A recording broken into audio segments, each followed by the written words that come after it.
ఇట్లా బంగారం అవుట్ అయిపోయింది.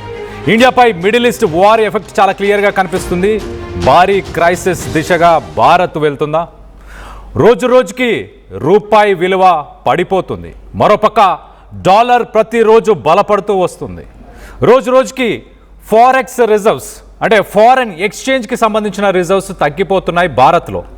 ప్రస్తుతం మన దగ్గర సుమారు $681 బిలియన్ ఫారెక్స్ రిజర్వ్స్ అంటే డాలర్స్లో $681 బిలియన్ మన దగ్గర ఉన్నాయి. 4 నెలల్లోనే $47 బిలియన్ ఆవిరైపోయాయి. అంటే ఫిబ్రవరి కంటే ముందు మన దగ్గర సుమారు $730 బిలియన్ ఫారెన్ రిజర్వ్స్ ఉండేవి.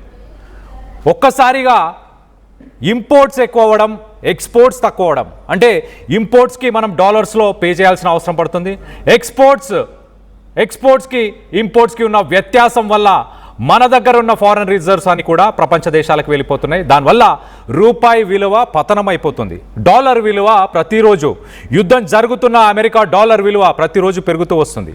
విదేశీ మారక ద్రవ్యాన్ని కాపాడే ప్రయత్నంలో ఆర్బీఐ ఇప్పటిదాకా $47 బిలియన్ ఖర్చు పెట్టింది.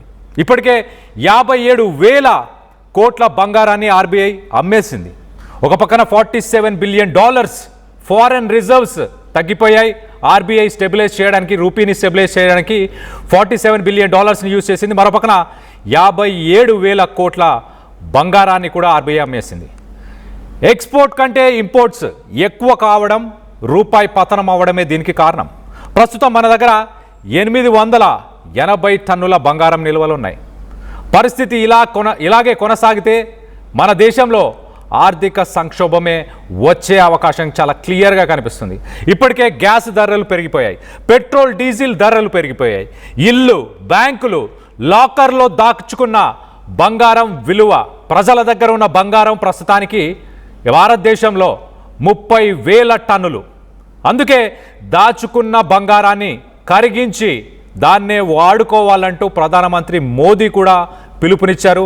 ఇటు రైట్ సైడ్ బాక్స్లో మనం చూడొచ్చు ప్రపంచ దేశాల దగ్గర ఎంత బంగారం నిల్వలు ఉన్నాయో. ఒకసారి ఆ ఇమేజ్లో వాటిని చెప్పే ప్రయత్నం కూడా చేస్తాం. ఒకసారి మనం చూస్తే అమెరికా దగ్గర 833 టన్నుల బంగారం ఉంది. జర్మనీ దగ్గర 3,351 టన్నులు. ఇటలీ దగ్గర 2,451 టన్నుల బంగారం. ఫ్రాన్స్ దగ్గర 2,437 టన్నుల బంగారం ఉంది. అలాగే రష్యా దగ్గర మనం చూస్తే 2,332 టన్నులు. చైనా దగ్గర 2,313 టన్నుల బంగారం. స్విట్జర్లాండ్లో 1,039 టన్నుల బంగారం.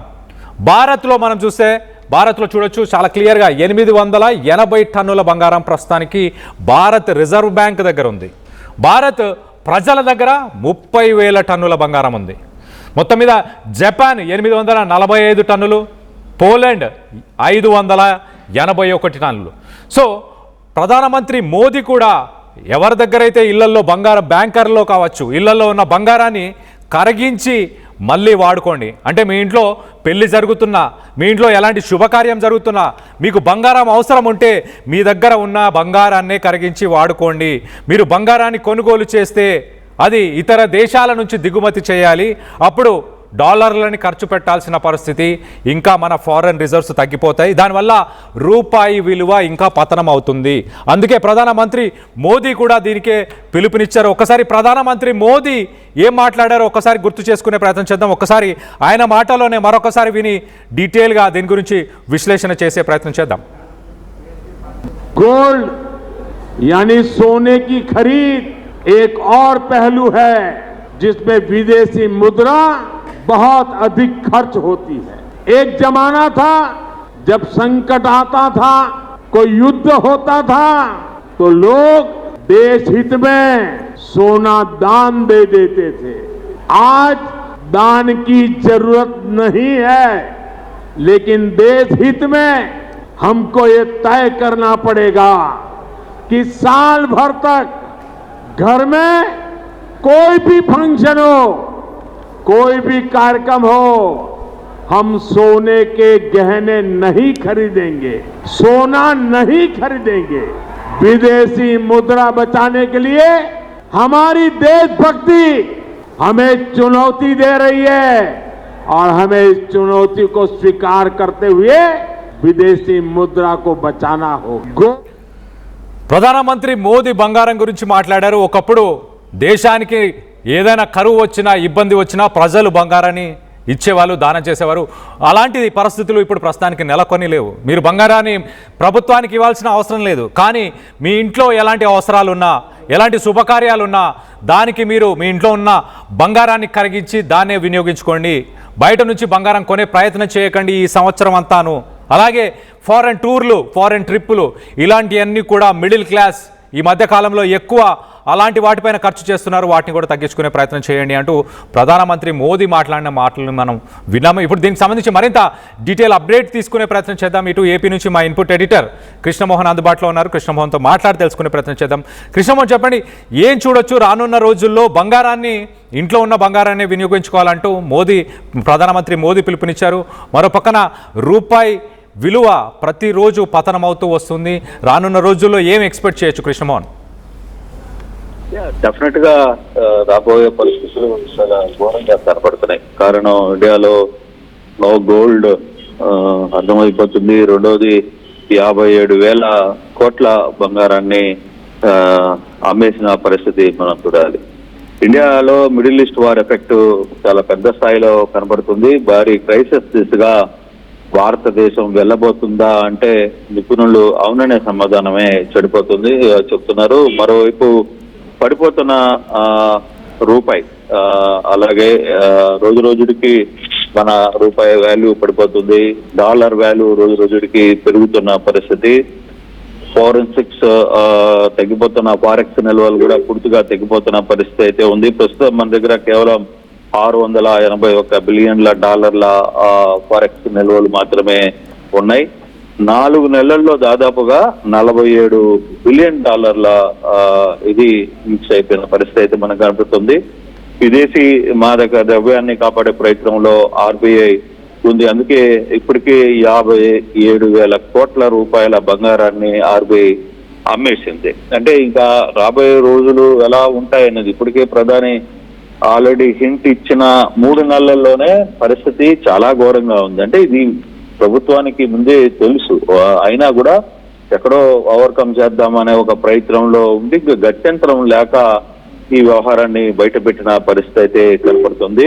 ఎక్స్పోర్ట్స్ కంటే కూడా ప్రతిరోజు మనకి ఇంపోర్ట్స్ ఎక్కువ కావడంతో రూపాయి పూర్తిగా కూడా డౌన్ అయిపోయిన పరిస్థితి. ప్రస్తుతం మన దగ్గర 880 టన్నుల బంగారం నిల్వలు ఉన్నాయి. పరిస్థితి ఇలాగే కానీ కొనసాగితే మన దేశం ఆర్థిక సంక్షోభంలో పెద్ద ఎత్తున కూరుకోబోతోంది అనేది చెప్తుంది. ఆ నిపుణులు కూడా చాలా ఆందోళన వ్యక్తం చేస్తున్న పరిస్థితి. రాబోయే రోజుల్లో అసలు మీరు బంగారాన్ని కొనొద్దు, ఇంట్లో ఉన్న బంగారాన్ని లేదు ఊళ్ళలో అంటే బ్యాంకుల్లో ఉన్నాయి కావచ్చు, లేకపోతే మన ఇళ్లలో దాచుకున్నాయి కావచ్చు, వీటన్నిటి విలువ దాదాపుగా 30,000 టన్నులు ఉంది.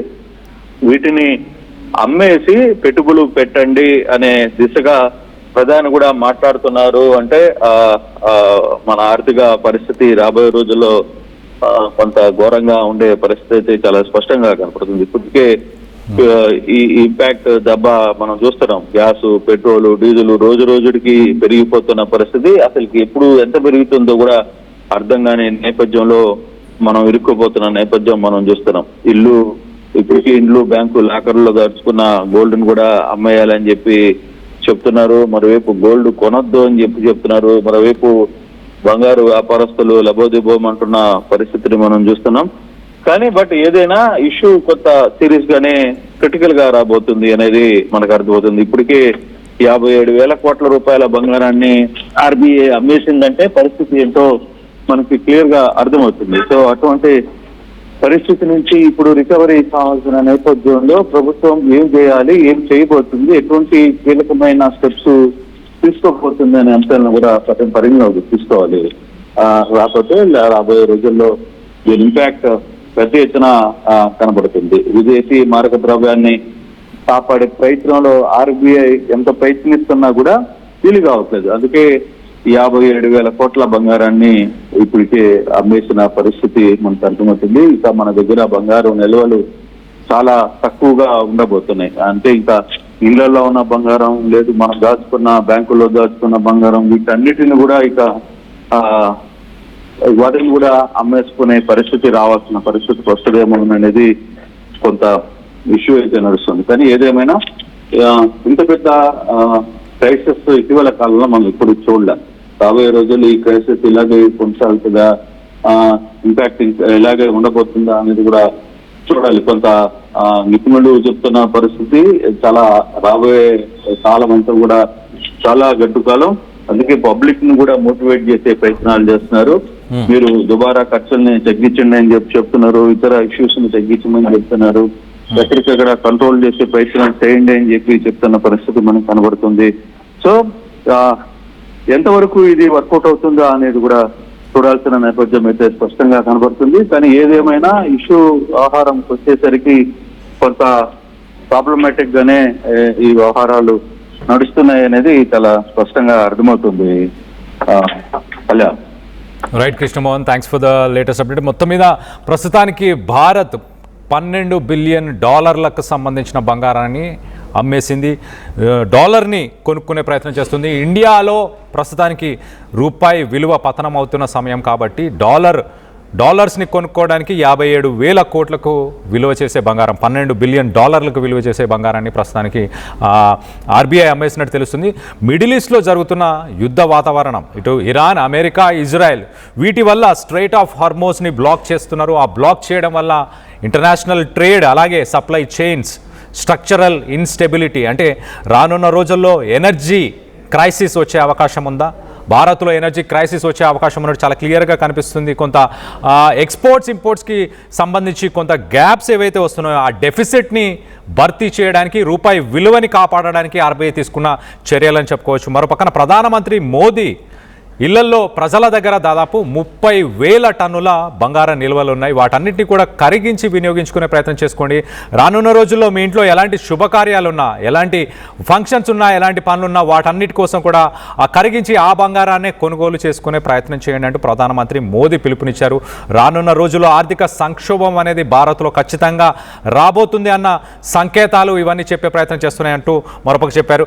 ఇటు ఇంకొక పక్కన ఆర్బీఐ బంగారంతో పాటు తన దగ్గర ఉన్న ఫారెన్ రిజర్వ్స్ సుమారు $731 బిలియన్ ఫారెన్ ఎక్స్చేంజ్ ఏదైతే ఉందో దాన్ని కూడా ప్రస్తుతానికి మార్కెట్లోకి డైల్యూట్ చేయడం జరిగింది. 681కి ప్రస్తుతానికి అది తగ్గిపోయింది. అంటే 47 బిలియన్ అమెరికన్ ఫారెన్ ఎక్స్చేంజ్ని ప్రస్తుతానికి అమెరికాకి అలాగే మిగతా దేశాలకి ట్రేడ్ జరుగుతుంది కాబట్టి వాటన్నిటితోని డిస్ట్రిబ్యూషన్ చేయడం జరిగింది. సో రానున్న రోజుల్లో ఏం ఎక్స్పెక్ట్ చేయొచ్చు? మన దగ్గర ప్రస్తుతానికి 880 టన్నుల, భారత్ దగ్గర 880 టన్నుల బంగారం నిల్వలు ఆర్బీఐ దగ్గర ఉన్నాయి ప్రస్తుతానికి. రానున్న రోజుల్లో ఎకనామిక్ క్రైసిస్ ఇలానే కనుక కంటిన్యూ అయితే బంగారం, పెట్రోల్, డీజిల్ వీటన్నిటి ధరలు ఆకాశాన్ని అంటే అవకాశం ఉంది. దాంతోపాటు ఆర్థిక సంక్షోభాన్ని కూడా భారత ప్రజలు ఎదుర్కొనే అవకాశం ఉంది.